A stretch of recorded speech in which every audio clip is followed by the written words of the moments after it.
Falando sobre esse assunto, porque como eu disse na abertura do nosso Balanço Geral, a gente traria um especialista aqui no estúdio. Eu recebo o Dr. Carlos Caldeira Mendes, que é coordenador do Centro de Informação e Assistência Toxicológica, o CIATOX, do Hospital de Base de Rio Preto.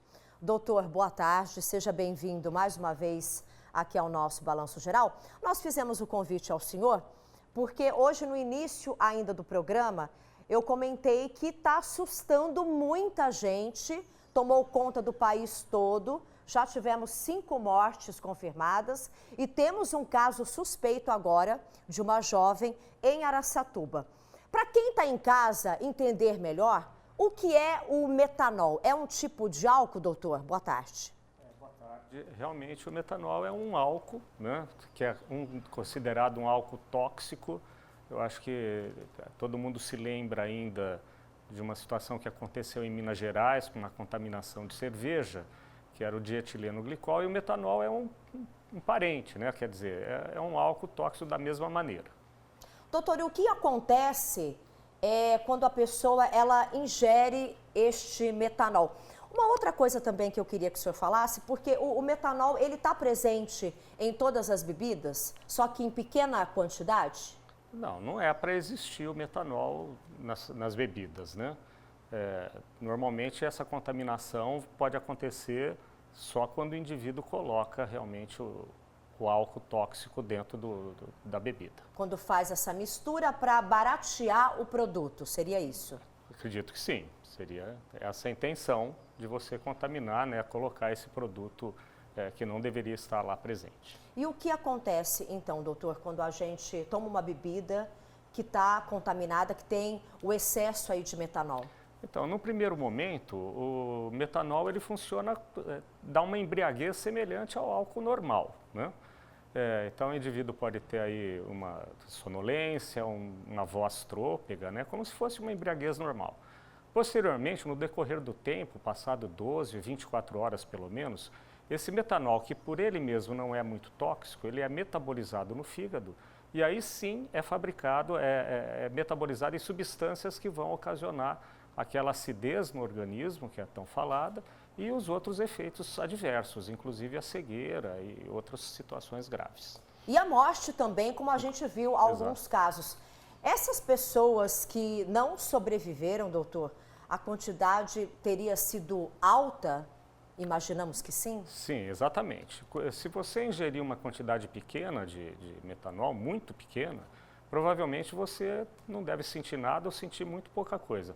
Mas o metanol é muito tóxico. Por exemplo, existem trabalhos que mostram que 10 ml, imagina, só 10 ml do metanol puro já pode ocasionar malefício, 30 ml já pode ocasionar até cegueira e até morte. Então, o metanol puro é uma situação muito grave. Como ele é misturado com etanol, né, na bebida, e o etanol é o antídoto, então o que acontece é que às vezes, em vez da pessoa apresentar as manifestações imediatamente, como a gente tem visto aí nos casos que estão aparecendo, a pessoa começa a apresentar depois de 24, 48 horas até. Né, por isso que dificulta um pouco, inclusive, o diagnóstico. É uma substância que jamais poderia ser colocada em bebida? De maneira nenhuma. Essa substância ela é utilizada para fins industriais, como solvente, algum diluente, até como combustível, e de maneira nenhuma ele é proibido terminantemente a venda, assim, por causa exatamente da toxicidade. Como que é o tratamento, doutor, da intoxicação por metanol? Então, o tratamento inicial, né, geralmente você faz o diagnóstico através de alguns exames laboratoriais. Infelizmente, na maioria dos serviços do país não tem como a gente dosar o metanol. Então a gente se baseia na clínica do paciente, na epidemiologia, quer dizer, está acontecendo vários casos, então isso desperta nos profissionais de saúde. Quando o paciente chega com um quadro semelhante, sugestivo, desperta a possibilidade de ter ingerido metanol. E o tratamento é interessante, mas o tratamento é feito com etanol mesmo. Pode ser o etanol estéril, que é fabricado por laboratório em ampolas, que é aplicado na veia.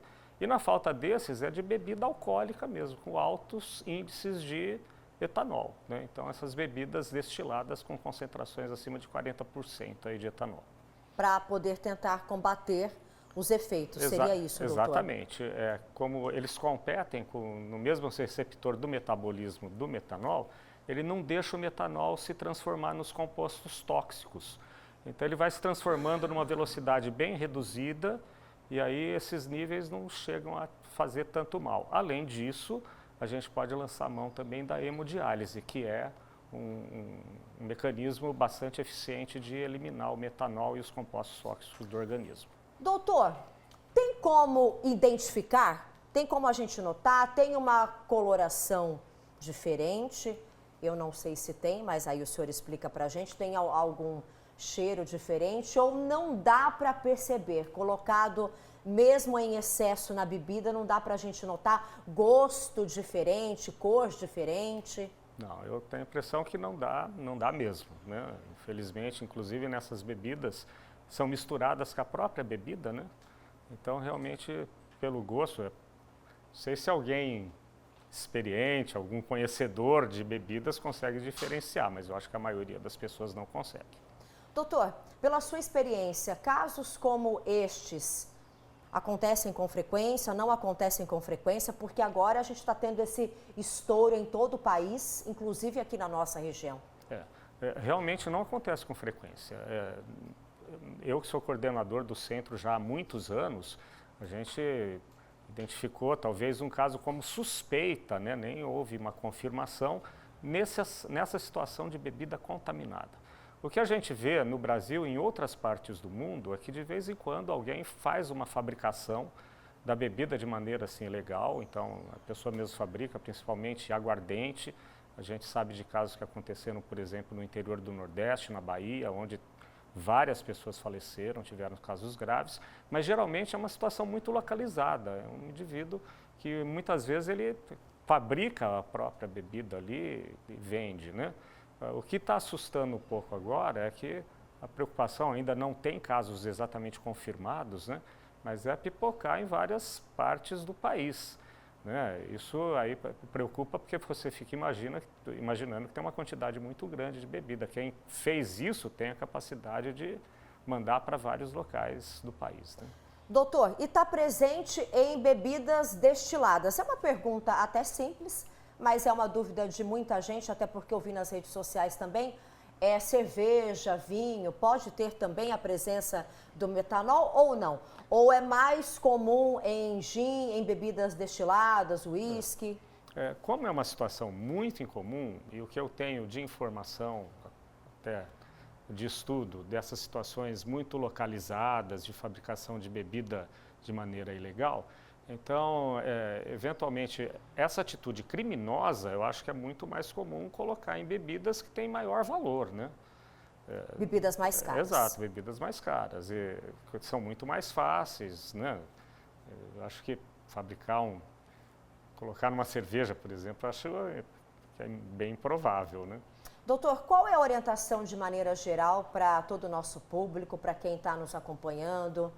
Quem está preocupado com a situação também, porque é o assunto das redes sociais, é o assunto de todos os nossos telejornais também. Qual a orientação para quem está em casa agora nos assistindo, a recomendação para ficarem atentos aos estabelecimentos que vão também? Por um tempo não ingerirem essas bebidas até que não se descubra o que de fato está acontecendo? Eu acho que é uma grande preocupação hoje, né? A gente não sabe até a amplitude de onde estão essas bebidas contaminadas, né? Enquanto a questão policial mesmo não conseguir de investigação, não conseguir determinar esses locais, a gente fica sempre preocupado, né? Fica muito preocupado.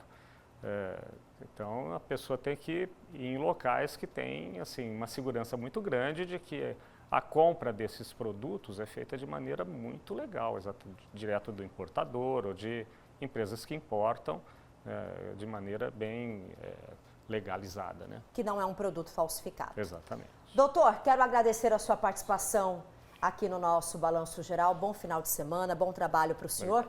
Esse foi o nosso quadro Fala do Especialista de hoje. Obrigada, doutor.